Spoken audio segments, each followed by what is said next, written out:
Pag nilay-nilayan ang pagsambang mula sa puso.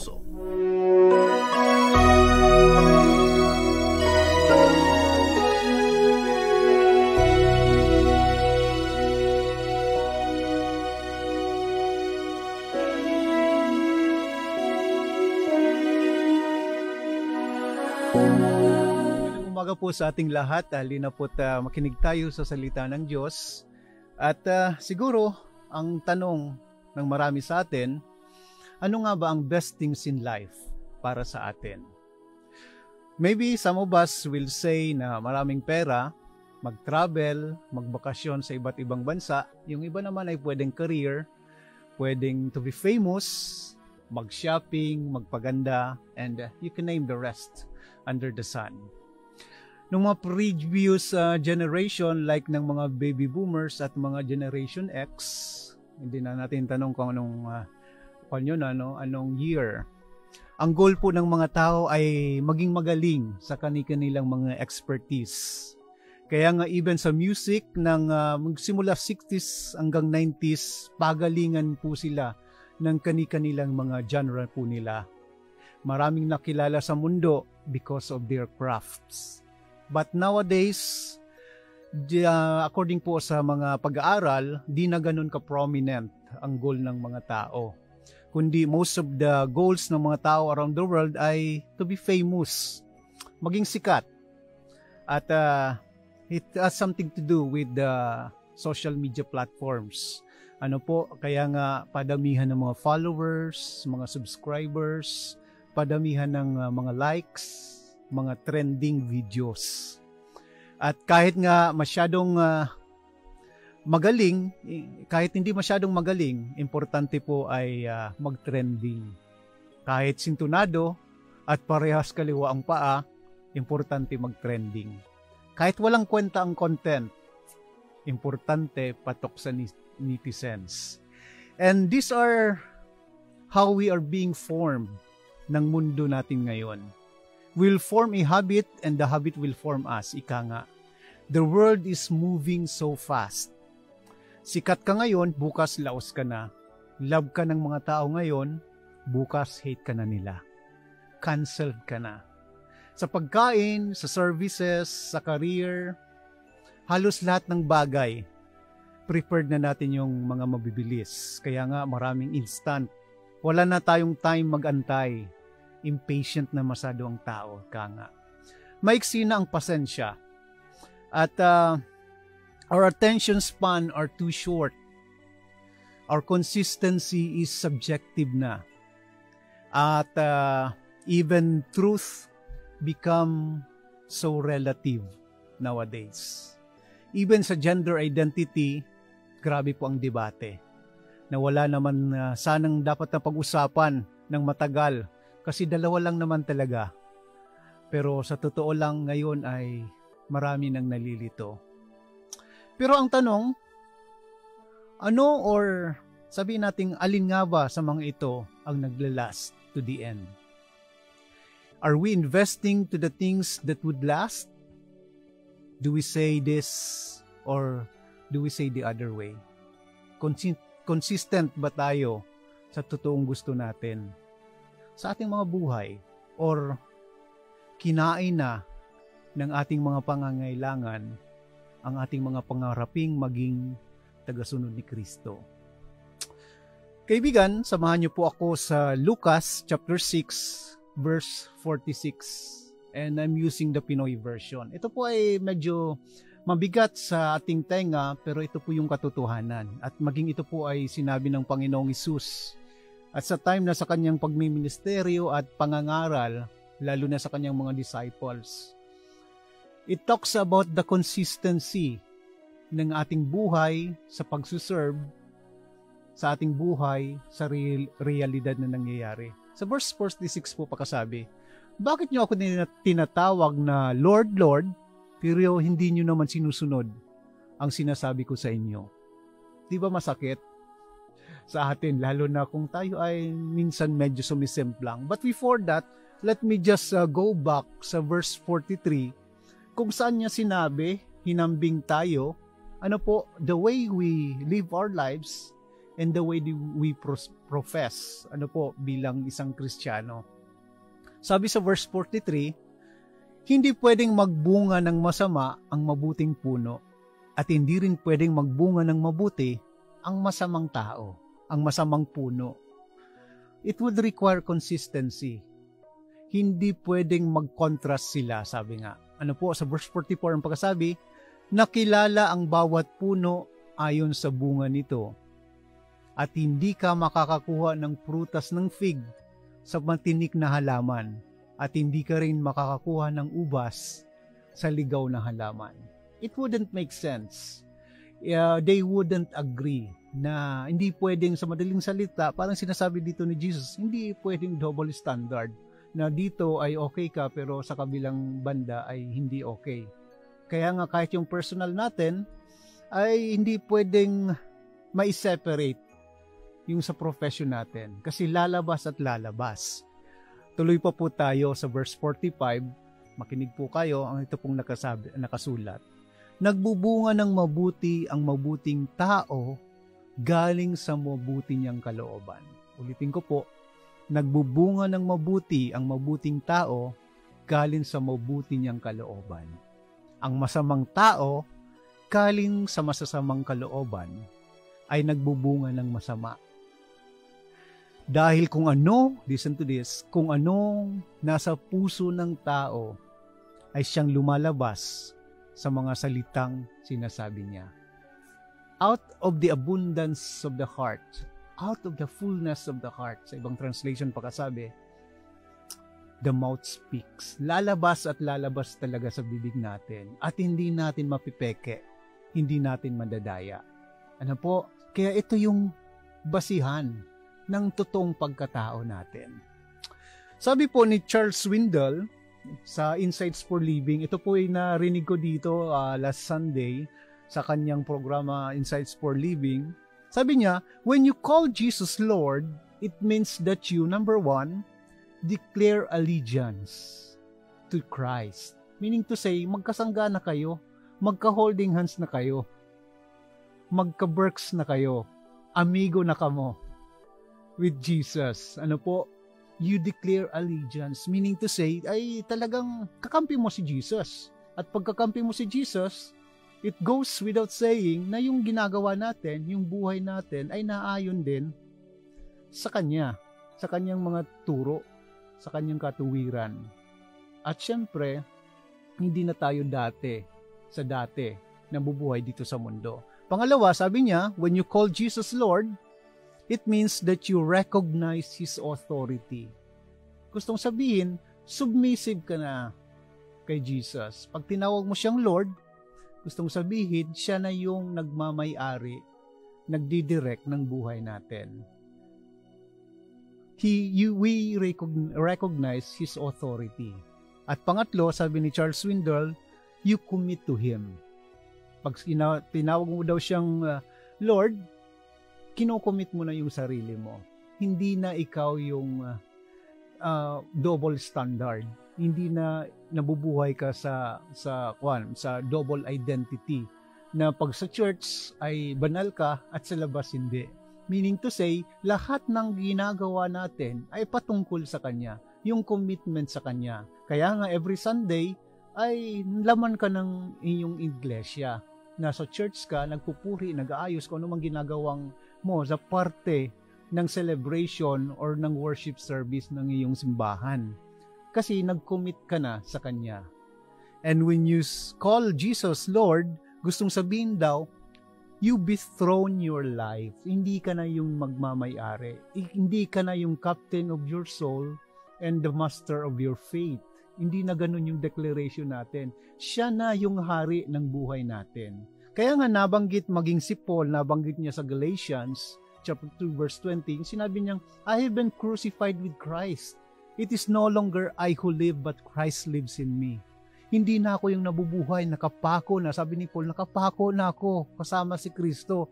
Ikaw ba naman pag nakapako, wala ka na talagang magagawa. You're helpless. At si Kristo na yung namumuhay sa Kanya. Kaya nga sabi niya, the life that I live in flesh, I live in faith dahil sa Kanya. Nabubuhay daw siya. Kung siya man naman ay nabubuhay sa laman, nabubuhay siya dahil sa pananampalataya to the one who loved me and even gave His life to me. Ganon yung declaration ni Paul, na siya makasalanan noon pero minahal siya ng Panginoon at binigay maging ang kanyang buhay. Yun yung dethroning yung buhay ni Paul kay Jesus. So, yun po yung apat na pag sinabi nating Lord, Lord. Kaya, balikan natin yung sinabi natin kanina sa 46, ba't mo akong tinatawag na Lord, Lord, kung hindi mo naman ginagawa yung sinasabi ko. Parang sabi ni Jesus, hello, if we paraphrase this, wag mo na akong tawaging Lord kung hindi mo lang naman ako susundin, sa madaling salita. Pero at the same time, ito po ay mayroong comparison si Jesus kung saan nga ba tayo nakaangkla, saan nga ba yung pundasyon natin. And ito nga po ay nagdi-define nung buhay natin. Yung mga nabanggit natin kanina sa verse 43 hanggang 45 ay ito po yung fruits. Ito po yung nakikita panlabas ng mga tao, nakikita sa atin. Yung bunga natin. Pero magdi-determine po itong bunga dito sa pundasyon na mayroon po tayo. Ano yung sinabi ni Jesus sa kanyang pundasyon? Comparison po ni Jesus sa verse 47. Ang sabi niya po, sasabihin ko sa inyo kung saan pwedeng i-compare ang taong lumalapit sa akin, listen to this, at nakikinig sa mga salita ko at sinusunod ang mga iyon. Lumalapit, nakikinig sa salita niya, at sumusunod. Ganito daw po yung comparison. Sabi niya sa verse 48, gaya ng taong nagtayo ng bahay, humukay ng malalim, at nagtayo ng pundasyon sa bato. Nang bumaha, hinampas ng tubig ang bahay, pero hindi ito nayanig. Kasi mahusay ang pagkakagawa nito. Ganun po yung strong foundation. Alin po ito? Yung mga nakikinig, lumalapit, nakikinig sa salita niya at sumusunod. Now, ano naman po yung kabaliktaran? Ano naman po yung the other way around? So verse 49, ang pagsabi ni Jesus, pero ang bawat nakikinig sa salita ko, listen to this, at di naman sumusunod sa mga iyon, ay tulad ng isang nagtayo ng bahay na walang pundasyon. Nang bumaha, hinampas ng tubig ang bahay, bumagsak ito agad, at grabe ang pagkawasak. Kaya nga yung tanong natin kanina, saan nga ba tayo nakafocus? Saan nga ba tayo nagdudwell? Saan nga ba tayo yung kaligayahan natin, yung best things in life that we must say, saan nga ba to naka-anchor?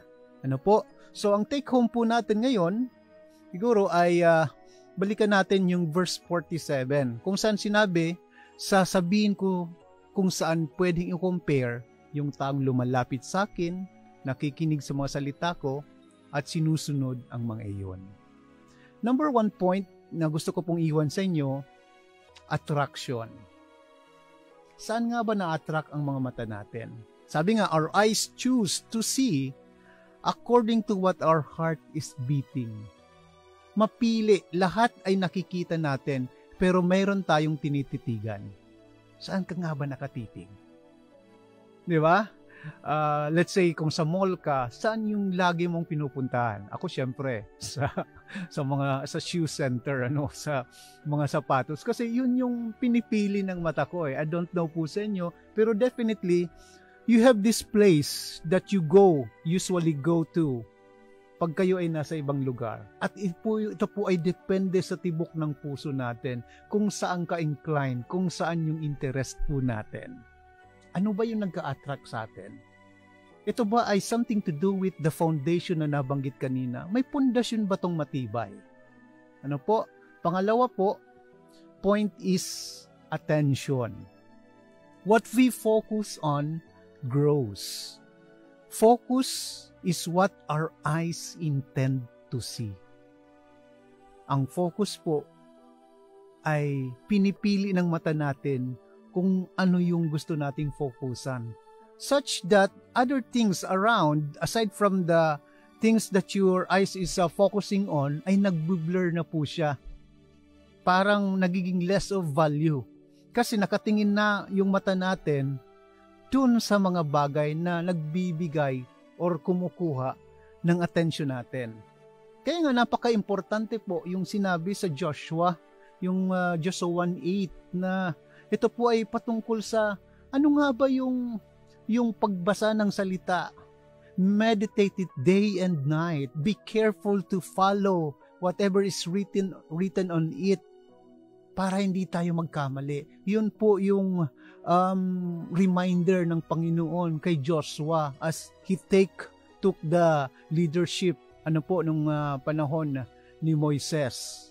Kaya napaka-importante din po sa atin sa ano nga ba yung bibigay sa atin ng attention. Again, meron ba tong kinalaman sa foundation na sinasabi ng Panginoon na nabanggit natin kanina? At ang pangatlong point po natin ay application. So number 1, attraction. Number 2 is attention. And number 3 is application. Are we building a rock castle or a sand castle? Ano nga ba ang binibigyan nating or pinagtutuunan nating pansin?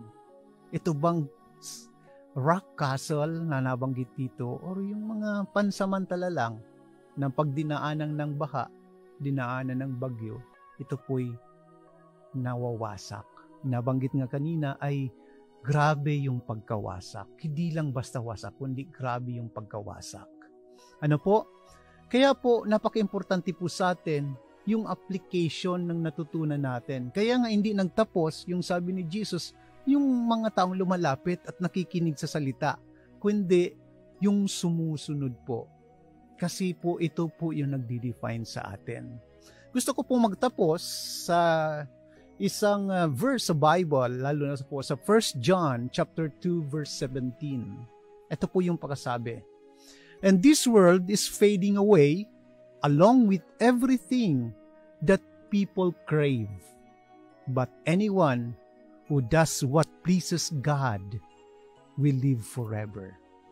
Maganda po napakasulat sa Pinoy version. Ang pagkasabi, lumilipas ang mundo at ang lahat ng nasa mundo na gusto ng tao, pero forever na mabubuhay yung mga sumusunod sa gusto ng Diyos.